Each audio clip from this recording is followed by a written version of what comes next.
नमस्कार विद्यार्थी मित्रांनो. आज आपण मराठी हा विषय शिकणार आहोत आणि मराठीमध्ये आज आपण व्याकरण पाहणार आहोत. चला तर मग शिकूयात व्याकरण.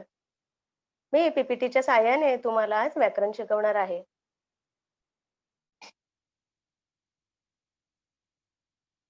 बृहन्मुंबई महानगरपालिका शिक्षण विभाग प्रस्तुत ऑनलाईन एज्युकेशन कार्यक्रमात आपणा सर्वांचं स्वागत आहे. मी सौ निकिता निलेश परडे, बीकेसी हिंदी शाळा भारतनगर, बांद्रा पूर्व मुंबई, यच पूर्व विभागाकडून आपणा सर्वांचं पुनश्च स्वागत करीत आहे.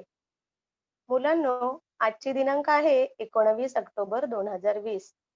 आजचा सुविचार आहे, जिभेचे वजन खूप कमी असते, पण तिचा तोल सांभाळणं खूप कमी लोकांना जमते.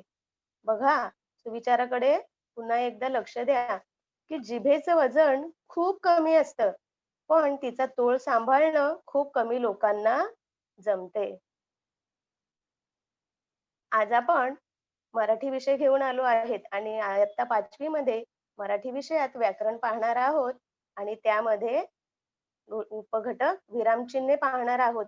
बघा मुलांनो, विरामचिन्हे हे खूप महत्वाचे आहेत. आपल्याला जर आपली भाषा खूप प्रगल्भ करायची आहे, तर विरामचिन्हांचा वापर केल्याशिवाय आपल्याला पर्याय नाही आहे. चला तर मग शिकूयात व्याकरणमध्ये आपण विरामचिन्हे पाहूयात. विरामचिन्हेमध्ये विराम हा शब्द पहिले येतो. बघा, विराम म्हणजे काय? तर आपण जेव्हा बोलत असतो, तेव्हा अधूनमधून थांबत बोलतो. या थांबण्यालाच विराम असे म्हणतात. बघा, आपण बोलत असतो आणि बोलत असताना अधूनमधून आपण थांबत बोलतो. या बोलण्यालाच विराम असे म्हणतात. विरामचिन्ह म्हणजे काय? आज आपण जो व्याकरणाचा भाग पाहणार आहोत, तो आहे विरामचिन्हे. तर विरामचिन्ह म्हणजे काय?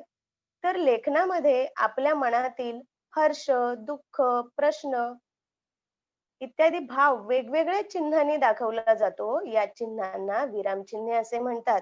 बघा, लेखनामध्ये आपल्या मनातील हर्ष, हर्ष म्हणजे आनंद, दुःख, प्रश्न, हे सगळे जे भाव आहेत, हे भाव वेगवेगळ्या चिन्हांनी दाखवले जातात आणि या चिन्हांना काय म्हणतात? विरामचिन्हे असे म्हणतात. समजलं मुलांनो? बघा तर मग विरामचिन्हे म्हणजे काय, हे आपण सविस्तर पाहूयात. विराम म्हणजे काय? तर विश्रांती घेणे किंवा थांबणे. विराम म्हणजे विश्रांती अथवा थांबणे. बोलता बोलता बघा, आपण मध्येच थांबतो, थांबत असतो. आपण जेव्हा बोलत असताना मध्ये मध्ये थांबतो. वाचताना सुद्धा वाक्य कोठे संपते, प्रश्न कोठे आहे, उद्गार कोणता, वाक्यात कोठे व किती थांबावे, हे कळले पाहिजे. ते समजण्यासाठी जी चिन्हे वापरली जातात, त्यांना विरामचिन्हे असे म्हणतात. बघा, विराम म्हणजे काय? विश्रांती किंवा थांबणे. आपण बोलत असताना मध्ये मध्ये थांबतो. वाचताना सुद्धा काय होतं, की वाक्य कोठे संपते, प्रश्न कोठे आहे, उद्गार कोणता, वाक्यात कोठे व किती थांबावे, हे कळले पाहिजे. आणि ते समजण्यासाठी जी चिन्हे वापरली जातात, त्यांना विरामचिन्हे असे म्हणतात.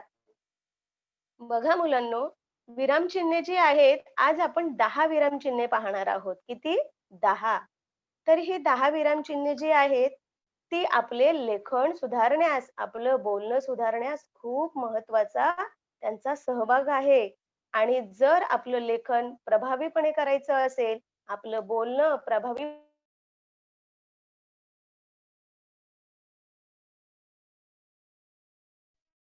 तर या विरामचिन्हांचा आपल्याला उपयोग करावाच लागतो. त्याशिवाय गत्यंतर नाही.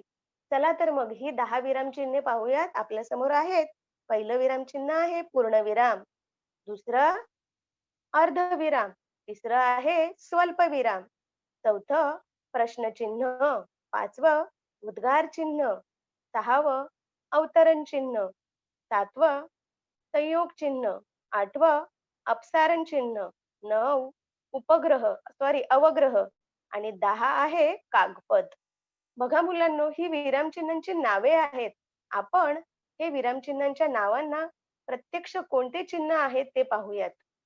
बघा, विरामचिन्ह जे आहे, चिन्हे जी आहेत, त्यांना जी चिन्हे दिली आहेत, ती प्रत्येक विरामचिन्हाच्या समोर ती चिन्हे तुम्हाला मी दाखवलेली आहेत बघा. पहिलं आहे पूर्णविराम. पूर्णविराम म्हणजे इंग्लिशमध्ये आपण स्टॉप म्हणतो ना, तर पूर्णविराम म्हणजे वाक्य पूर्ण झाल्यावर आपण काय करतो, तिथे डॉट देतो. त्याला स्टॉप असं म्हणतात. म्हणजेच तो पूर्णविराम. दुसरं आहे अर्धविराम. बघा अर्धविरामचं चिन्ह. त्यानंतर स्वल्पविरामचं चिन्ह. स्वल्पविराम म्हणजे खूप अशी नावे असतात. काजल, कोमल, वैष्णवी, गुणगुण अशी जेव्हा नावे येतात, तेव्हा आपण काय करतो प्रत्येक एकाच जातीची ती नावं असतात आणि प्रत्येकाच्या पुढे काय करत जातो आपण स्वल्पविराम लावत जातो. ते आपण पुढे पाहणारच आहोत. इथे आपल्याला विरामचिन्हांचे सिम्बॉल म्हणजे चिन्हे कोणती आहेत ते पाहूयात. प्रश्नचिन्ह बघा आपण प्रश्न करतो आणि प्रश्न झाल्यावर पुढे काय देतो? प्रश्नचिन्ह देतो. त्यानंतर आहे उद्गार चिन्ह. उद्गार चिन्ह बघा कसं आहे. एक लाईन आहे आणि त्याच्या खाली डॉट आहे. नंतर आहे अवतरण चिन्ह. अवतरण चिन्ह ही 2 प्रकारची आहेत. एक आहे एकेरी अवतरण चिन्ह आणि दुसरं आहे दुहेरी अवतरण चिन्ह. हे आपण पुढे पाहूयात. त्यानंतर 7वं आहे संयोग चिन्ह. संयोग चिन्ह हे डॅश सारखं दाखवलं जातं. त्यानंतर आहे अपसारण चिन्ह. पुढे आहे अवग्रह. म्हणजे इथे अवग्रह म्हणजे काय? बघा एखाद्या शब्दावर आपण जोर देऊन बोलत असतो. तिथे असं सस असं यस यस सारखा चिन्ह असतं. त्यानंतर आहे 10वं चिन्ह आहे काकपद. काकपद हे कशासाठी वापरतात? जेव्हा आपण एखादं वाक्य लिहितो आणि कधीतरी काय होतं मुलांनो, की आपल्याकडनं वाक्य लिहिताना एखादा शब्द मध्येच राहून जातो. मग काय करणार? तर आपण या कागपद या विरामचिन्हाचा उपयोग करून आपलं वाक्य जे आहे ते पूर्ण करू शकतो मुलांनो. बघा पुढे इथे चिन्हांची नावं दिली आहेत, चिन्ह दिलं आहे आणि ते केव्हा वापरतात आणि त्याचं उदाहरण हे आता आपण पाहूयात. सर्वांनी लक्ष द्यायचंय. बघा मुलांनो, पहिलं आहे पूर्णविराम. पूर्णविरामचं चिन्ह मी तुम्हाला सांगितलं ना, डॉट असतो, स्टॉप असतो. वाक्य पूर्ण झाल्यावर काय करतो आपण तिथे स्टॉप करतो. तो पूर्णविराम. केव्हा वापरलं जातं? जेव्हा वाक्य पूर्ण झाले, की आपण पूर्णविराम देतो. बघा, उदाहरण आहे इथे, मी बाजारातून घरी आलो. उदाहरण आहे, मी बाजारातून घरी आलो. बघा, घरी आलो, मी बाजारातून घरी आलो. वाक्य काय झालं आहे? पूर्ण झालं आहे. म्हणून तिथे काय केलं आहे? पूर्णविराम दिलं आहे. त्यानंतर दुसरं आहे अर्धविराम. बघा, अर्धविरामचं चिन्ह दिसतं ना? चिन्हांच्या कॉलममध्ये बघा अर्धविराम समोर चिन्ह आहे. त्यानंतर आहे ते केव्हा वापरतात? तर 2 छोटी वाक्य जोडताना अर्धविराम वापरतात. बघा, 2 छोटी वाक्ये आहेत आणि ती आपल्याला समोर एकदाच ठेवायची आहेत. तर ही 2 छोटी वाक्ये जेव्हा आपण मांडतो समोर, तेव्हा काय करतो? अर्धविराम देत असतो. बघा, त्या उदाहरण आहे, मी त्याला भेटायला गेलो, पण तो निघून गेला.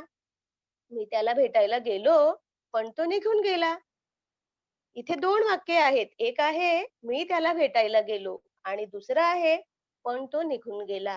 ही दोन्ही वाक्य जोडण्यासाठी अर्धविरामाचा वापर केलेला आहे. हो ना मुलांनो? तिसरं बघा, स्वल्पविराम. आत्ताच मी तुम्हाला सांगितलं, की एकाच जातीची वेगवेगळी फुलं आहेत. तर वेगवेगळ्या फुलांची नावं जेव्हा आपण एकदम बोलत जातो, तेव्हा काय करतो आपण? हा स्वल्पविराम देत जातो. कोणाची नावं आहेत, व्यक्तींची नावं आहेत, नद्यांची नावं आहेत, देशांची नावं आहेत, राज्यांची नावं आहेत. ही जेव्हा आपल्याला समोर मांडायची आहेत, तेव्हा आपण काय करतो? एका नावानंतर स्वल्पविराम, स्वल्पविराम काय करतो? देतच जातो. त्यानंतर मुलांनो बघा, की त्या स्वल्पविरामाचं उदाहरण इथे आहे. त्या दुकानात वह्या, पुस्तके, पेन हे सर्व साहित्य आहे. बघा उदाहरण, त्या दुकानात वह्या, पुस्तके, पेन हे सर्व साहित्य आहे. बघा वह्या त्याच्यानंतर स्वल्पविराम दिला आहे. पुस्तके त्यानंतरही स्वल्पविराम दिला आहे. म्हणजे इथे वह्या, पुस्तके, पेन हे एकाच जातीचे शब्द आलेले आहेत. म्हणून तिथे काय केलेलं आहे? स्वल्पविराम दिलेला आहे. म्हणजे ते काय ती पूर्ण जे साहित्य आहे, त्या वस्तू आहेत, त्या एकत्र जोडून दिलेल्या नाहीत. प्रत्येक साहित्यानंतर, प्रत्येक वस्तूनंतर काय केलेलं आहे? स्वल्पविराम दिलेला आहे. पुढे बघूयात मुलांनो. पुढचा आहे विसर्ग. इथे बघा काय केलेलं आहे? चिन्ह आहे. 2 डॉट आहेत एकाखाली एक. केव्हा वापरतात तर वाक्यातील गोष्टी वाक्यानंतर सांगायच्या असतील तेव्हा. बघा काही गोष्टी अशा असतात, आपण बघा पाठ बघतो, त्या पाठात काही मुद्दे असतात आणि ते मुद्दे जर आपल्याला पुढे मांडायचे असतील, सांगायचे असतील, तर काय करतो आपण? विसर्ग हे चिन्ह देतो. बघा इथे उदाहरणामध्ये पाठाचे मुद्दे आपण शाळेत बघतोच मुलांनो, पाठाचे मुद्दे लिहितो आपण आणि त्याखाली काय करतो? त्याचा परिचय, पाठ, पाठ सारांश, स्वाध्याय असे मुद्दे आपल्याला घ्यायचे असतात. आपण काय करतो मग? विसर्ग हे चिन्ह देऊन आपल्या वाक्यात पुढे काय सांगायचं आहे, ते आपण पुढे मांडतो. त्यानंतर आहे 5वा प्रश्नचिन्ह. हे तर तुम्हाला मुलांनो माहीतच आहे. प्रत्येक प्रश्न संपल्यानंतर काय असतो? प्रश्नचिन्ह असतो. केव्हा वापरतात हा प्रश्नचिन्ह? प्रश्न विचारताना. बघा उदाहरण आहे समोरच. आता तुझी तब्येत कशी आहे? इथे काय केलेलं आहे? प्रश्न विचारलेला आहे, की तब्येत कशी आहे? आता तुझी तब्येत कशी आहे? हा काय आहे? प्रश्न आहे. त्याच्यासमोर काय दिलंय? प्रश्नचिन्ह दिलेलं आहे. पुढे बघा 6वं आहे उद्गारवाचक चिन्ह. बघा इथे चिन्ह दिसतं. मी सांगितलं, की एक लाईन असते आणि त्याच्यानंतर काय असतं? डॉट असतो. हे काय आहे? उद्गारवाचक चिन्ह आहे. याला उद्गार चिन्हही म्हणतात किंवा उद्गारवाचक चिन्ह असेही म्हणतात. बघा मुलांनो, केव्हा वापरतात? मनातला उत्कट भाव व्यक्त करताना. केव्हा उद्गार चिन्ह वापरतात? मनातला उत्कट भाव व्यक्त करताना. उत्कट भाव म्हणजे खूप दुःख झालंय, खूप आनंद झालाय, खूप हर्ष झालाय. अशा वेळेस बघा इथे उदाहरण दिलंय. आहाहा! किती सुंदर धबधबा! दुसरं वाक्य मी तुम्हाला सांगेल, शाब्बास! आज तू भाषण खूप छान केलंस. शाब्बास! शाब्बास नंतर काय येणार? उद्गारवाचक चिन्ह येणार. म्हणजे इथे उत्कट भाव व्यक्त करतात. इथे आपल्याला हर्ष, आनंद काय आहे तो ताबडतोब समजतो. इथे काय होतं? उद्गार जे आहे त्याच्यावर जोर दिला जातो आणि काय होतं, की इथे आपल्याला ताबडतोब कळतं, की हे काय आहे? उद्गारवाचक चिन्ह आहे. या वाक्यात हे उद्गार आहेत. आहाहा! बघा त्याच्यानंतर काय दिलंय? उद्गारवाचक चिन्ह दिलंय. किती सुंदर धबधबा! आहे ना? इथे काय मनातला भाव जो आहे तो व्यक्त होतो. त्यासाठी काय देतात? उद्गारवाचक चिन्ह वापरतात. पुढे बघूयात मुलांनो. पुढे आहे अवतरण चिन्ह. बघा मुलांनो, अवतरण चिन्ह एकेरी आणि दुहेरी अशा 2 प्रकारचे आहेत. इथे मी तुम्हाला दुहेरी अवतरण चिन्ह दाखवलं आहे. पुढे आपण एकेरी अवतरण चिन्हही पाहणार आहोत. बघा दुहेरी अवतरण चिन्ह आहे. जसं आपण इकडे स्वल्पविराम केलंय त्याचप्रमाणे आहे, पण काय आहे त्या वाक्याला 2-2 असे हे दिलेले आहेत. केव्हा वापरतात अवतरण चिन्ह? बोलणाऱ्याचे उद्गार जसेच्या तसे देताना. केव्हा? बोलणाऱ्याचे उद्गार जसेच्या तसे देताना. एखादी गोष्ट आपण जेव्हा कोणाला समोरच्याला सांगत असतो, तेव्हा म्हणतो, "अरे, तो असा म्हणाला ना?" तो असा म्हणाला, तेव्हा आपण काय करतो? पुढे तो बोलत असतो, तेव्हा काय वापरतो? अवतरण चिन्ह वापरत असतो. दुहेरी अवतरण चिन्ह वापरतो. बघा इथे उदाहरण दिलं आहे. उदाहरण पाहिल्यावर तुम्हाला समजेलच. आई म्हणाली, "शाब्बास! किती छान काम केलंस." बघा काय? आई म्हणाली, "शाब्बास! किती छान काम केलंस." इथे काय आहे? हे आईच्या तोंडून निघालेलं उद्गार आहे. आई म्हटली आहे, आई बोलली आहे. "शाब्बास! किती छान काम केलंस." म्हणजे आई म्हणाली, पण काय म्हणाली? ते या दुहेरी अवतरण चिन्हामध्ये काय केलेलं आहे? सांगितलेलं आहे. त्यानंतर 8वं आहे संयोग चिन्ह. संयोग चिन्ह इथे बघा मुलांनो, तुम्हाला चिन्ह दिसतं आहे. त्यात एक आडवी अशी रेष आहे. बघा पण ही काय करते? 2 शब्दांना जोडण्याचं काम करत असते. जसे आई-वडील, भाऊ-बहीण ही जी शब्द आहेत, ती शब्द काय करतात? जोडायची असतील तर संयोग चिन्ह वापरतात. बघा इथे उदाहरण समोरच दिलेलं आहे. काय आहे उदाहरण? फळे, फुले आण.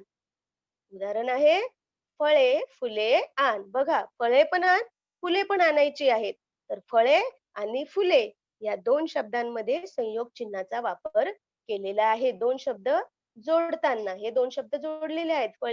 फळे, फुले आण. तर इथे संयोग चिन्हाचा वापर करतात. पुढे आहे अपसारण चिन्ह. बघा मुलांनो, बोलता आपली विचार मालिका कधीतरी तुटते. आपण बोलत असतो आणि मध्येच काय होतो? थांबतो आणि पुढे काय बोलायचं आहे? तर त्यासाठी काय करतात? अपसारण चिन्हाचा वापर करतात. उदाहरण बघा, मी येणार होते, पण मला जमले नाही. मी येणार होते, पण मला जमले नाही. बघा इथे काय झालं आहे?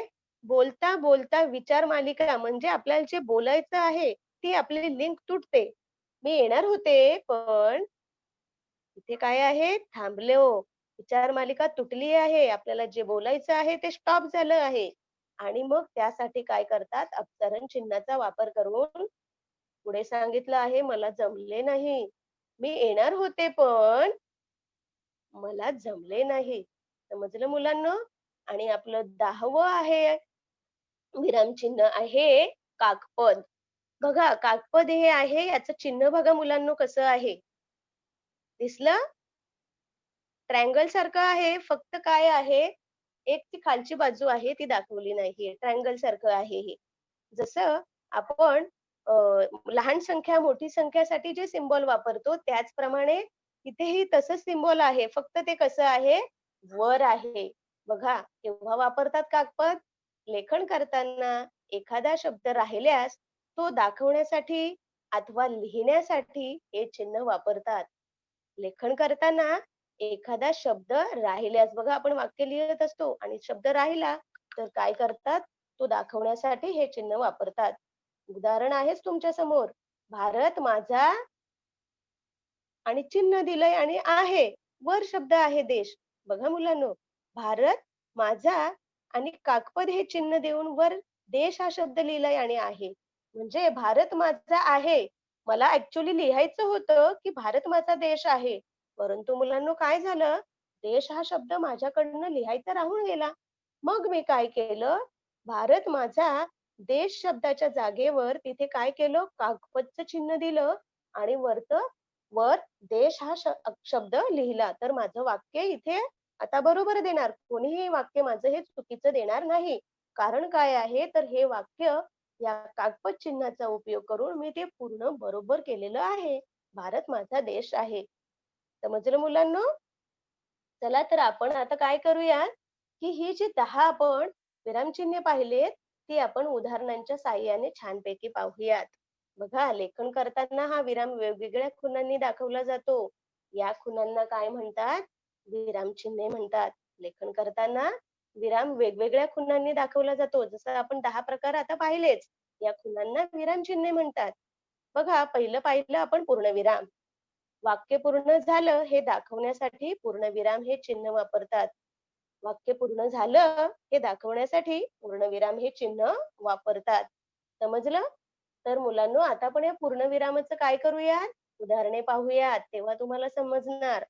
बघा, पहिलं उदाहरण आहे, मीनूचे घर शेतात होते. मीनूचे घर शेतात होते. बघा इथे, मीनूचे घर शेतात होते. वाक्य पूर्ण झालंय आणि काय दिलं आहे? त्यानंतर पूर्णविराम आलेला आहे. दुसरं आहे, मी दररोज अभ्यास करतो. माझं वाक्य पूर्ण झालं आहे. मी दररोज अभ्यास करतो. तिसरं वाक्य आहे, दिनूची आई आजारी होती. इथेही माझं वाक्य पूर्ण झालंय. दिनूची आई आजारी होती. इथेही मी काय केलं? पूर्णविराम दिलं. नंतर आहे मुलांनो, पुढचं, नदीला खूप पाणी आहे. नदीला खूप पाणी आहे. बघा, खूप पाणी आहे. वाक्य माझं संपलेलं आहे आणि वाक्य संपल्यानंतर मी काय केले आहे? पूर्णविराम दिलेला आहे. पुढे बघूयात मुलांनो आपण. दुसरं चिन्ह आहे, विरामचिन्ह आहे अर्धविराम. बघा, काय केलेलं आहे? अर्धविराम दिसतो मुलांनो तुम्हाला? बघा इथे अर्धविरामचं चिन्ह आहे. डॉट आहे आणि त्याखाली स्वल्पविराम सारखं चिन्ह आहे. 2 छोटी वाक्य जोडण्यासाठी अर्धविराम हे चिन्ह वापरतात. मी तुम्हाला सांगितलंच मुलांनो, की आपल्याला वाक्य सांगायचे कधीतरी एकच वाक्य ते पूर्ण असतं, पण त्यात 2 वाक्य विभागली जातात आणि हे दाखवण्यासाठी आपण काय करतो? अर्धविराम हे चिन्ह वापरत असतो. बघा, एखादं वाक्य आपण बघूयात, की अजय खूप खोडकर आहे, पण तरीही तो हुशार आहे. पुढे पाहूयात उदाहरणं आपण मुलांनो. पहिलं आहे, मी शाळेत आलो नाही, कारण मी आजारी होतो. मी शाळेत आलो नाही, इथे काय आहे मुलांनो, अर्धविरामाचा वापर केला आहे. 2 वाक्य आहेत. मी शाळेत आलो नाही आणि मी काय होतो, आजारी होतो. ही 2 वाक्ये जोडण्यासाठी अर्धविरामाचा वापर केला आहे. दुसरं आहे, अजय खूप खोडकर आहे. इथेही बघा मुलांनो, अर्धविराम आला आहे. पण तरीही तो हुशार आहे. अजय खोडकर आहे आणि अजय हुशारही आहे. ही 2 वाक्य जोडण्यासाठी काय केलेलं आहे? अर्धविरामाचा वापर केलेला आहे. तिसरं वाक्य आहे, गड आला पण सिंह गेला. बघा मुलांनो, हे आपल्या इतिहासातील वाक्य आहे. इथे बघा, गड आला आणि सिंह गेला. हे 2 वाक्य जोडली कशाने? अर्धविरामाने जोडलेली आहेत. चौथं वाक्य आहे, मी तिला भेटायला गेली, ती निघून गेली होती. मी तिला भेटायला गेली, पण ती निघून गेली होती. इथेही मी तिला भेटायला गेली आणि ती निघून गेली. ही 2 वाक्ये अर्धविरामाने काय केलेली आहेत?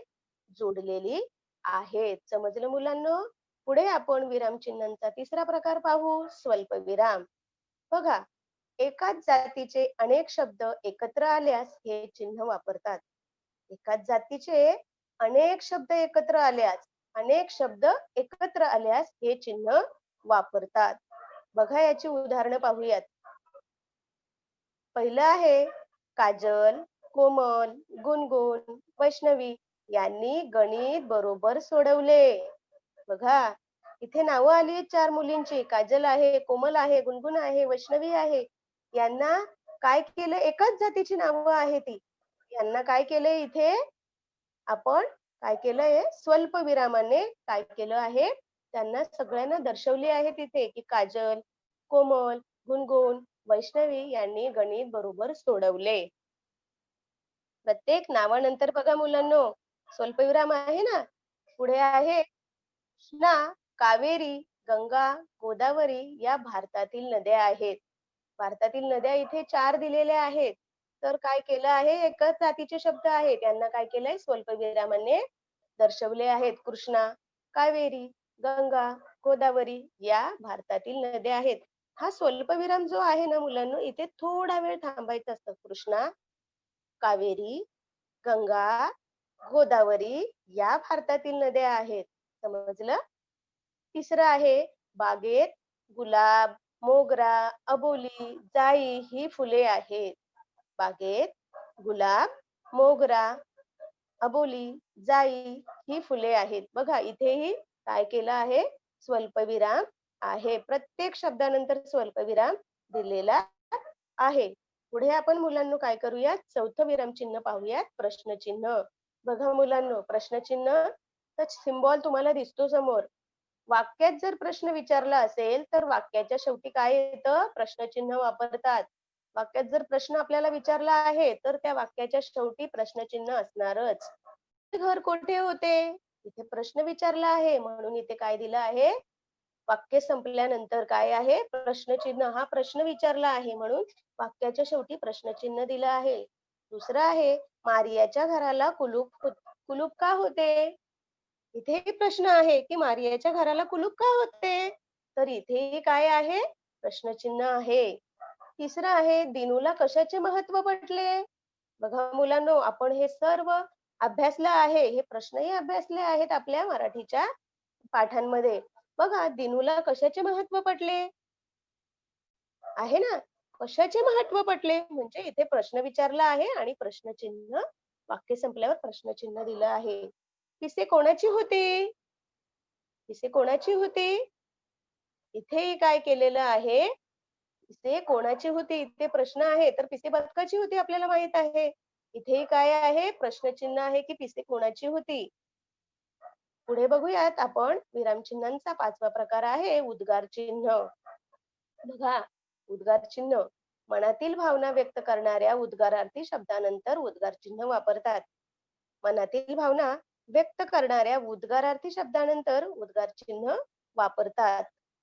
मनात आपल्या ज्या भावना आहेत, दुःख आहे, आनंद आहे, आश्चर्य आहे, या भावना जेव्हा आपल्याला व्यक्त करायच्या असतात, तेव्हा काय करतात? हे उद्गार चिन्ह वापरतात. बघा पुढे पहिला आहे, बापरे! केवढा मोठा साप. बापरे! केवढा मोठा साप. आहे ना? बापरे! हे आश्चर्य दर्शवतं. बापरे! म्हणजे एकदम अचानक आपण पाहिल्यावर काय होतं, आपल्याला एकदम आश्चर्य वाटतं. आपण आश्चर्यचकित होतो. तेव्हा काय करतात, हे उद्गार चिन्ह वापरतात. बघा दुसरं आहे, अబ్బब्ब! केवढी मोठी इमारत! अబ్బब्ब! केवढी मोठी इमारत! इथेही काय आहे? उद्गार चिन्ह आहे. अబ్బब्ब! बघा इथे काय आहे? हा जो शब्द आहे, मनातील भावना व्यक्त करणारा शब्द कोणता आहे? अबब! बापरे! हे जे शब्द आहेत, ते काय करतात? मनातील आपली भावना आहे ती व्यक्त करतात. आश्चर्य आहे, दुःख आहे, आनंद आहे. हे शब्द जेव्हा व्यक्त करायचे असतात, त्यानंतर उद्गार चिन्ह येतच. अरे रे! फार वाईट झाले. बघा एखादी वाईट घटना समजल्यावर आपण म्हणतो ना, "अरे रे! फार वाईट झाले." म्हणतो ना, तर "अरे रे!" हा काय आहे? भाव आहे आणि तो व्यक्त झाल्याबरोबर काय येतं? उद्गार चिन्ह येत असतं. पुढे बघा मुलांनो, आपण अवतरण चिन्ह पाहूयात. आपला विरामचिन्हाचा 6वा प्रकार आहे अवतरण चिन्ह. एखाद्या शब्दावर जोर द्यावयाचा असला किंवा दुसऱ्याचे मत अप्रत्यक्षपणे सांगताना एकेरी अवतरण चिन्ह वापरतात. बघा, एखाद्या शब्दावर जोर द्यावयाचा असला किंवा दुसऱ्याचे मत अप्रत्यक्षपणे सांगताना एकेरी अवतरण चिन्ह वापरतात. अवतरण चिन्हांमध्ये प्रकार आहेत. एक आहे एकेरी अवतरण चिन्ह आणि दुहेरी अवतरण चिन्ह. पहिले आपण एकेरी अवतरण चिन्ह पाहूयात. याची उदाहरण मुलांनो. पहिलं आहे वंदे मातरम. हे आपले राष्ट्रीय गीत आहे.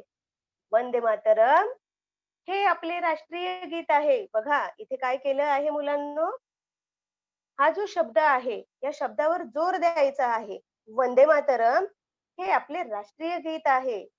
समजलं? त्यासाठी इथे काय केलंय? एकेरी अवतरण चिन्ह दिलेलं आहे मुलांनो. पुढचं आहे गांधीजींनी चले जाव ही घोषणा केली. गांधीजींनी चले जाव ही घोषणा दिली. बघा चले जाव. इथे काय केलं आहे या शब्दावर? चले जाव या शब्दावर जोर दिला आहे. त्यासाठी काय केलेलं आहे? त्या चले जाव शब्दाला काय केलं आहे? एकेरी अवतरण चिन्ह दिलेलं आहे. म्हणजेच इथे आपल्याला या शब्दाला काय करायचं आहे? जोर द्यायचा आहे. तिसरं आहे आग्रा शहरामध्ये ताजमहाल आहे. आग्रा शहरामध्ये ताजमहाल आहे. बघा मुलांनो, ताजमहाल या शब्दाला काय केले आहे? एकेरी अवतरण चिन्ह दिलं आहे. चौथं आहे विराट कोहली हा माझा आवडता खेळाडू आहे. विराट कोहली. कोणता आहे शब्द? विराट कोहली हा माझा आवडता खेळाडू आहे. बघा विराट कोहली या शब्दाला काय केलेलं आहे? एकेरी अवतरण चिन्ह दिलेलं आहे. पुढे बघा मुलांनो, दुहेरी अवतरण चिन्ह आहे. एकेरी अवतरण चिन्ह एक वेळा येतं. इथे दुहेरी अवतरण चिन्ह आहे बघा. दुसऱ्याच्या तोंडचे वाक्य जसेच्या तसे लिहिताना दुहेरी अवतरण चिन्ह वापरतात. दुसऱ्याच्या तोंडचे वाक्य जसेच्या तसे लिहिताना दुहेरी अवतरण चिन्ह वापरतात. बघा एखाद्या आपण गोष्ट सांगत असतो आणि समोरच्याला सांगताना जेव्हा म्हणतो आपण, तो असं म्हणाला, त्या पुढे जे वाक्य असतं ते आपण काय करतो? दुहेरी अवतरण चिन्हाने दर्शवत असतो. बघा याची उदाहरणं. कोंबडी म्हणाली, "नाही गं बाई, ही पिसं माझी नाहीत." कोंबडी म्हणाली, कोंबडी म्हणाली नंतर स्वल्पविराम आलाय. म्हणजे आपल्याला काय करायचंय मुलांनो? थोडं थांबायचं आहे. कोंबडी म्हणाली, "नाही गं बाई, ही पिसं माझी नाहीत." बघा, कोंबडीच्या तोंडचं हे वाक्य आहे. ते जेव्हा सांगायचं आहे, की "नाही गं बाई, ही पिसं माझी नाहीत." अशी ती म्हणाली. ती म्हणाली म्हणजे तिच्या तोंडचे जे वाक्य आहे, ते काय केलंय? दुहेरी अवतरण चिन्हाने दाखवलं आहे. दुसरं आहे, मीनू म्हणाली, "मला बदक कोठे भेटेल?" मीनू म्हणाली, "मला बदक कोठे भेटेल?" म्हणजे हे मीनूच्या तोंडचं वाक्य आहे. ते जसंच्या तसं जेव्हा समोर दाखवायचंय, तेव्हा काय करायचंय? दुहेरी अवतरण चिन्ह वापरलं जातं. तिसरं आहे, बाई म्हणाल्या, "उद्या शाळेला सुट्टी आहे." बघा, बाई म्हणाल्या, "उद्या शाळेला सुट्टी आहे." हे बाईंच्या तोंडचं वाक्य आहे, की उद्या शाळेला सुट्टी आहे. ते जेव्हा लिहायचंय, तेव्हा काय करणार आपण? ते वाक्य दुसऱ्याचे मत अप्रत्यक्षपणे जसेच्या तसे आपल्याला सांगायचं आहे, तेव्हा आपण काय करतो? लिहायचं आहे तेव्हा आपण दुहेरी अवतरण चिन्हाचा वापर करतो. पुढे बघूयात मुलांनो, संयोग चिन्ह. बघा, दोन शब्द जोडताना किंवा ओळीच्या शेवटी शब्द अपुरा राहिल्यास संयोग चिन्ह वापरतात. दोन शब्द जोडताना किंवा ओळीच्या शेवटी शब्द अपुरा राहिल्यास संयोग चिन्ह वापरतात. बघा मुलांनो, कधीतरी आपण लिहत असतो आणि आपलं वाक्य काय होतं? वाक्यातला एखादा शब्द त्या लाईनच्या एकदम शेवटी जातो आणि काय होतं? दोन दोन अक्षर तिथे बसतात आणि आपली दोन अक्षर राहतात. मग आपण काय करतो तिथे? डॅश सारखं जे चिन्ह देतो त्यास म्हणतात संयोग चिन्ह. लाईन देतो, सॉरी. एक छोटी लाईन देतो. त्यासाठी त्या काय म्हणतात? त्या चिन्हाला संयोग चिन्ह म्हणतात. बघा उदाहरणं आहेतच. पहिलं आहे, इथे दोन शब्द जोडले आहेत बघा. दोन शब्द जोडताना किंवा ओळीच्या शेवटी शब्द अपुरा राहिल्यास. यात इथे दोन शब्द जोडले आहेत पहिल्या उदाहरणात. आई वडिलांचा मान राखा. बघा, आई वडिलांचा मान राखा. आपण आई वडिलांचा आदर करतो ना, त्यांचा मान राखतोच ना. पण इथे आई आणि वडील हे दोन शब्द आले आहेत आणि या दोन शब्दांना काय केलं आहे? जोडण्याचं काम या संयोग चिन्हानं केलं आहे. बरोबर? दुसरं आहे, गडावर चढता उतरताना काळजी घ्यावी. बघा मुलांनो, आपण सहलीला वगैरे जातो तेव्हा गडावर चढतो. तेव्हा इथे काय विचारलं आहे, सांगितलं आहे, की गडावर चढता उतरताना काळजी घ्यावी. चढताना आणि उतरताना हे दोन शब्द आहेत मुलांनो. तर चढता आणि उतरताना काळजी घ्यावी. हे दोन शब्द काय केले आहेत इथे? जोडले आहेत. चढणे आणि उतरणे या दोन शब्दांना जोडण्यासाठी संयोग चिन्ह इथे वापरलं आहे. तिसरं आहे, येताना फळे फुले आण. बघा, तिसरं वाक्य आहे, येताना फळे फुले आण. फळे आणि फुले हे दोन शब्द जोडण्यासाठी संयोग चिन्हाचा उपयोग केला आहे. चौथं वाक्य बघा, आताच मी तुम्हाला सांगितलं की संयोग चिन्ह केव्हा केव्हा वापरतात? तो दोन शब्द जोडण्यासाठी आणि एखादा शब्द ओळीच्या शेवटी राहिला, अपुरा राहिला तर काय करतात? संयोग चिन्ह वापरतात. बघा, छत्रपती शिवरायांचा जन्म शिवनेरी किल्ल्यावर झाला. इथे शब्द आपल्याला किल्ल्यावर पूर्ण आपला एक शब्द आहे. परंतु लिहिता लिहिता काय झालं? आपला शब्द जो आहे तो अपुरा राहिला. तो शब्द पूर्ण इथे आपल्याला जागा नसल्या कारणाने आपण लिहू शकलो नाही. म्हणून काय केलंय? हे छत्रपती शिवरायांचा जन्म शिवनेरी किल्ल्यावर झाला. तर किल्ल्यावर हा शब्द एकत्र आहे. परंतु इथे जागा नसल्या कारणाने काय केलं आहे? आपण तो इथे संयोग चिन्ह देऊन काय केलेलं आहे? तो खाली दर्शवून लिहिला आहे. बघा मुलांनो, पुढे आहे अपसारण चिन्ह. या अपसारण चिन्हाला डॅश असेही म्हणतात. या अपसारण चिन्हाला काय म्हणतात? डॅश असेही म्हणतात. बघा, बोलता बोलता विचार मालिका तुटल्यास अपसारण चिन्ह वापरतात किंवा स्पष्टीकरण द्यायचे असल्यास अपसारण चिन्ह वापरतात. बोलता बोलता विचार मालिका तुटल्यास म्हणजे कधीतरी आपण बोलत असतो आणि बोलता बोलता अचानक आपल्याला थांबावं लागतं, तेव्हा काय करतात? अपसारण चिन्ह वापरतात. आणि जर आपल्याला स्पष्टीकरण द्यावयाचे झाल्यास, मी म्हणाली ना, शिकवताना बाई जेव्हा काही मुद्दे लिहायचे असतात, तर ते मुद्दे बाई काय करतात? या पाठाचे मुद्दे आणि मग काय करतात? डॅश करतात आणि पुढे त्या पाठाचे मुद्दे खाली द्यायचे असतात. स्पष्टीकरण करायचं असतं तेव्हा आपण या चिन्हाचा उपयोग करतो. पुढे बघूयात उदाहरण आहे, मी येणार होते पण. इथे काय आहे? मी येणार होते पण. बोलता बोलता काय झालं आहे? इथे थांबले आहे. मी येणार होते पण मी आजारी होते. हे मला सांगायचं आहे. पण इथे काय केलं आहे? माझी विचारांची मालिका तुटली म्हणून मी काय केलं आहे? अपसारण चिन्ह किंवा डॅश हा चिन्ह दिलेला आहे. दुसरं आहे, मी घरी गेलो पण घराला कुलूप होते. मी घरी गेलो पण. इथे पण शब्दानंतर आपण काय झालो आहोत? थांबलो आहोत. म्हणजे इथे काय आलंय? अपसारण चिन्हाचा वापर होतो. तिसरं आहे बघा, तो मुलगा, अपसारण चिन्ह आहे मध्ये. तो मुलगा ज्याने लाल टोपी घातली आहे. परत अपसारण चिन्ह आहे. आपल्या शाळेत आहे. बघा, तो मुलगा. इथे मला स्पष्टीकरण द्यायचे. कोणता मुलगा? तर ज्याने लाल टोपी घातली आहे. लाल टोपी घातली म्हणजे तो कोण आहे? तर तो आपल्या शाळेत आहे. हे मला स्पष्टीकरण द्यायचं आहे त्या मुलाविषयी. तो मुलगा तो मुलगा म्हणजे स्पष्टीकरण, तो कोणता मुलगा ज्याने लाल टोपी घातली आहे म्हणजे तो दर्शवला लाल टोपीवाला. अजून मला त्याविषयी सांगायचे आहे, तेव्हा मी परत अपसारण चिन्ह देते आणि म्हणते की आपल्या शाळेत आहे. म्हणजे तो मुलगा आपल्या शाळेत येईल, त्याने लाल टोपी घातली आहे, असा तो आपल्या शाळेतला मुलगा. त्यासाठी काय केलंय अपसारण चिन्ह दिलेलं आहे.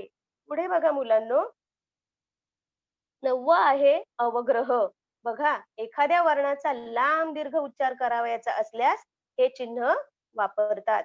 एखाद्या वर्णाचा लांब दीर्घ उच्चार करावयाचा असल्यास हे चिन्ह वापरतात. बघा, एखादा शब्द येतो आणि त्याचा लांब असं आपण उच्चार करतो, तेव्हा काय करतात? हे चिन्ह वापरतात. बघा, आपण कधीतरी म्हणतो, "अरे, आता शब्द कसा वाचू?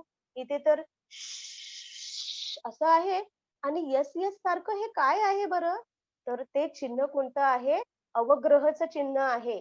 आणि बघा मुलांनो, उदाहरण पाहिल्यावर तुमच्या लक्षात येईल. पहिलं आहे कोणाचाही आवाज नको. बघा, काय केलं मी? इथे हा जो वर्ण आहे, हा जो शब्द आहे, त्याचा लांब दीर्घ उच्चार करायचा आहे मला. कोणाचाही आवाज नको. म्हणजेच इथे ज्या यस यस सारखं जे चिन्ह सिम्बॉल आलं आहे, ते आहे अवग्रहचं चिन्ह आहे. दुसरं आहे वारा सू सू करत वाहू लागला. वारा सू सू करत वाहू लागला. बघा इथे मुलांनो, मारियाचा जो पाठ आहे, त्या पाठातील आपलं हे वाक्य आहे. तुम्ही याचा पुढे अभ्यास करू शकता. त्या पाठात किती आलेले आहेत अवग्रहाचे चिन्ह. कोणते कोणते वाक्य आहेत ते तुम्ही लिहू शकता. तिसरं वाक्य आहे पाऊस धो धो कोसळू लागला. बघा, धो धो हा शब्द आहे. इथे मी लांब दीर्घ उच्चार केला आहे. पाऊस धो धो कोसळू लागला. चौथं आहे तेवढ्यात दारावरची बेल वाजली. Ding dong. त्यात दारावरची बेल वाजली. Ding dong. बघा, डिंग डॉंग शब्दाच्या इथे काय आहे? अवग्रहाचं चिन्ह आलेलं आहे. बरोबर मुलांनो? आता लक्षात आलं तुमच्या? पुढे बघूयात आपण. 10वं जे उदाहरण आहे, प्रकार आहे, तो आहे कागपद. बघा, लेखन करत असताना एखादा शब्द राहिल्यास तो लिहिण्यासाठी कागपद वापरतात. लेखन करत असताना एखादा शब्द राहिल्यास, आपल्याकडनं एखादा शब्द लिहायचा राहून गेल्यास काय करतो आपण? कागपद वापरतात. बघा, उदाहरणं आहेत. पहिलं आहे, मी जातो. मला वाक्य लिहायचं होतं, मी शाळेत जातो. परंतु माझ्याकडनं शाळेत हा शब्द राहून गेला. मग मी काय करणार? कागपदचं चिन्ह देणार आणि शाळेत हा शब्द त्याच्या वर लिहिणार. म्हणजे बाई माझं हे वाक्य चुकीचं देणार नाही. माझं हे वाक्य बरोबर असणार. कारण मी कागपद या चिन्हाचा वापर केला आहे मुलांनो. बघा, दुसरं आहे, मी सकाळी शाळेत गेलो. इथे काय झालं? मी सकाळी शाळेत गेलो, मी वाक्य म्हणाली. परंतु मी सकाळी आणि शाळेत हा जो शब्द आहे ना, हा शब्दच माझ्याकडनं लिहायचा राहून गेला. मग मी काय करणार, की माझ्या नंतर लक्षात आलं, मी वाक्य वाचलं. मी सकाळी गेलो. अरे, मी कुठे गेलो? तर मी शाळेत गेलो. पण मग आता शाळेत हा शब्द राहिलाय. तर मी ते वाक्य पुन्हा असं खाडाखोड नाही करणार. मी काय करणार, मी सकाळी आणि सकाळी नंतर शाळेच्या तिथे जो शब्द माझा राहिलाय, तिथे कागपद देणार आणि वर शाळेत हा शब्द देणार आणि गेलो. वाक्य पूर्ण झालं, पूर्णविराम देणार. म्हणजे माझं वाक्य बरोबर येणार. तिसरं आहे, आम्ही उद्या सहलीला जाणार. बघा इथे, आम्ही उद्या सहलीला हा शब्द माझ्याकडनं राहिला. मग मी तिथे कागपद हे चिन्ह दिलं आणि तो शब्द वर लिहिला. आणि जाणार शब्द देऊन वाक्य पूर्ण केलं. आम्ही उद्या सहलीला जाणार. समजलं मुलांनो? बघा, कागपद हे चिन्ह जे आहे ते काय करणार? आपलं जे वाक्य आहे त्या या चिन्हाने ते बरोबरच येणार. तर बघा मुलांनो पुढे, की विरामचिन्ह आपण ही 10 प्रकारची पाहिली. या विरामचिन्हांवर वेगवेगळ्या प्रकारचे प्रश्न येतात. पहिलं आहे, बघा मुलांनो, की वाक्यात असलेले विरामचिन्ह ओळखणे. बघा, आपल्याला प्रश्न येतात परीक्षेसाठी, स्कॉलरशिपसाठीही असतात, की वाक्यात असलेले विरामचिन्ह ओळखणे, वाक्यात विरामचिन्ह घालणे, वाक्यातील विरामचिन्हांची संख्या सांगणे, विचारलेल्या किंवा दिलेल्या विरामचिन्हांचा पर्याय शोधणे किंवा चुकीच्या जागी असलेले विरामचिन्ह शोधणे. बघा, वेगवेगळ्या प्रकारचे प्रश्न विचारतात, की वाक्यात विरामचिन्ह कोणते कोणते आहेत ती ओळखायला सांगतात. दुसरं आहे की वाक्यात विरामचिन्ह घालायला सांगतात. साधं वाक्य दिलेलं असतं आणि त्यात विरामचिन्ह घालण्यासाठी देतात. तिसरं आहे वाक्यातील विरामचिन्हांची संख्या सांगणे. म्हणजे किती विरामचिन्ह आली आहेत, कोणकोणत्या प्रकारची त्यांची संख्या सांगायची असते. चौथं आहे विचारलेल्या किंवा दिलेल्या विरामचिन्हांचा पर्याय शोधणे. आणि 5वं आहे चुकीच्या जागी असलेले विरामचिन्ह शोधणे. बघा, चुकीच्या जागी एखाद्या वेळेस आपला प्रश्न पूर्ण न होता आपण मध्येच जर प्रश्नचिन्ह दिलं, तर काय होणार? ते चुकीचं विरामचिन्ह, ती जागा चुकीची आहे. म्हणून काय करणं, ते असं शोधलं जातं. अशा प्रकारचे हे प्रश्न असतात. समजलं मुलांनो तुम्हाला विरामचिन्हे म्हणजे काय?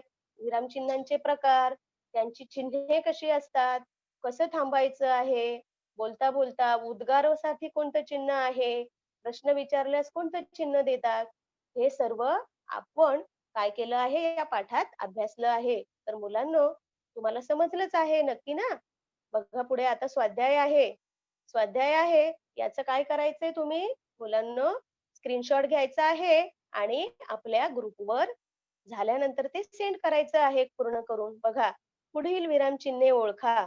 चिन्ह दिले आहेत आणि त्यांची नावं आहेत. पहिलं चिन्ह आहे पूर्णविराम आहे. बघा डॉट आहे ना, म्हणजे तो पूर्णविराम आहे. तर तुम्हाला पुढे शब्द लिहायचे पूर्णविराम. दुसरं आहे प्रश्नचिन्ह दिलेलं आहे. म्हणजे तुम्हाला काय लिहायचं आहे? प्रश्नचिन्ह. तिसरं आहे, तो दिलेला आहे विराम. इथे काय आहे हा? अल्पविराम दिलेला आहे. 2 मुद्दे जोडायचे आहेत. तर काय करायचंय? तुम्ही ते लिहायचं आहे. स्क्रीनशॉट घेतला? पुढे बघूयात. तक्ता पूर्ण करा. याचाही तुम्हाला स्क्रीनशॉट घ्यायचा आहे मुलांनो. चिन्ह बघा, चिन्ह दिले आहेत आणि दुसऱ्या कॉलममध्ये नावं लिहायची आहेत. तर पहिलं चिन्ह दिलंय. मी सांगितलं एक लाईन आली, खाली डॉट आहे. तर कोणतं आहे ते? सांगा बरं? बरोबर. कोणतं आहे? उद्गारवाचक चिन्ह आहे. दुसरं आहे पूर्णविराम. इकडे नाव दिलं आहे पूर्णविराम, पण चिन्ह दिलेलं नाही. म्हणजे आपल्याला काय करायचे? पूर्ण पूर्णविरामचं तुम्हाला तिथे तो सिम्बॉल जो आहे, ते चिन्ह आहे ते दर्शवायचं आहे. तिसरं आहे डॅश दिली आहे एक आणि इकडे काही नाव नाही दिलं. म्हणजे तुम्हाला काय करायचंय? ते शोधायचं आहे. तिथे संयोग चिन्ह आहे, तर तिथे तुम्हाला काय करायचंय? त्याचं नाव द्यायचं आहे. अशा प्रकारे त्याचा स्क्रीनशॉट घ्यायचा आहे. पुढेही तसंच आहे. याचाही स्क्रीनशॉट घ्या मुलांनो, कारण हा स्वाध्याय आहे. तुम्हाला तो पूर्ण करायचा आहे. बघा, प्रस्तुत वाक्यातील विरामचिन्हे ओळखून चिन्हे व नावे अचूक लिहा. काय करायचं आहे? याच्यात खूप चिन्हे आली आहेत बघा. लाल आणि पांढरा, जांभळा आणि गुलाबी, शेंद्री आणि जांभळा, किती म्हणून झाडांच्या दुरंगी फुलांच्या रंगांचे वर्णन करावे? बघा मुलांनो वाक्य कसं आहे? लाल आणि पांढरा, जांभळा आणि गुलाबी, शेंद्री आणि जांभळा, किती म्हणून झाडांच्या दुरंगी फुलांचे रंगांचे वर्णन करावे? बघा, इथे जी चिन्ह आली आहेत, ती तुम्हाला लिहायची आहेत. बघा इथे स्वल्पविराम आलाय लाल आणि पांढरा, जांभळा आणि गुलाबी. स्वल्पविराम आलेले आहेत. तर तुम्हाला स्वल्पविरामचं चिन्ह लिहायचे, इकडे त्याचं नाव लिहायचे. त्यानंतर याच वाक्यात काय आलं आहे? फुलांच्या रंगाचे वर्णन करावे. किती म्हणून झाडांच्या दुरंगी फुलांच्या रंगांचे वर्णन करावे? तर करावे. त्यानंतर काय आलेलं आहे? उद्गार चिन्ह आले आहे. ते तुम्ही लिहायचं आहे. पुढे बघा. हाही स्क्रीनशॉट याचाही घ्यायचे. इथेही काय केलेलं आहे? विचारलं आहे, की वाक्यातील विरामचिन्हे ओळखायची आहेत आणि नावं लिहायची आहेत. संत ज्ञानेश्वरांच्या ज्ञानेश्वरी या ग्रंथात पसायदान आहेत. ज्ञानेश्वरी हे काय आहे इथे? या शब्दावर जोर दिला आहे. तो काय केलेला आहे? आपल्याला एकेरी अवतरण चिन्हात दर्शवलं आहे. त्यानंतर आहे ते म्हणाले, लक्षात नाही आलं. ते म्हणाले, लक्षात नाही आलं. म्हणजे लक्षात नाही आलं असं ते स्वतः म्हणाले आहेत. ते दर्शवण्यासाठी इथे आपण दुहेरी चिन्हाचा वापर केलेला आहे. त्यानंतर आता कसं बोललात? ते म्हणाले. इथे काय आहे? दुहेरी अवतरण चिन्ह आलं आहे. लास्ट आहे मुलांनो, नावासमोर विरामचिन्हे काढा. इथे काय आहे? स्क्रीनशॉट घ्या याचाही बरं. बघा नावासमोर विरामचिन्हे काय काय दिले नावं दिली आहेत. तुम्हाला चिन्ह काढायची आहेत. पूर्णविराम. तुम्हाला माहीतच आहे. आता हे तुम्ही छानपैकी करणारच. दुसरं आहे प्रश्नचिन्ह, तिसरं आहे दुहेरी अवतरण चिन्ह आणि चौथं आहे संयोग चिन्ह. ही जी चिन्ह आहेत ती मुलांनो काय करायची तुम्ही इथे दर्शवायची आहेत. समजलं मुलांनो? आज आपण विरामचिन्हे 10 प्रकारची विरामचिन्ह मुलांनो पाहिली. ही तुम्हाला नक्कीच समजली असणार. ठीक आहे, चला मुलांनो, धन्यवाद.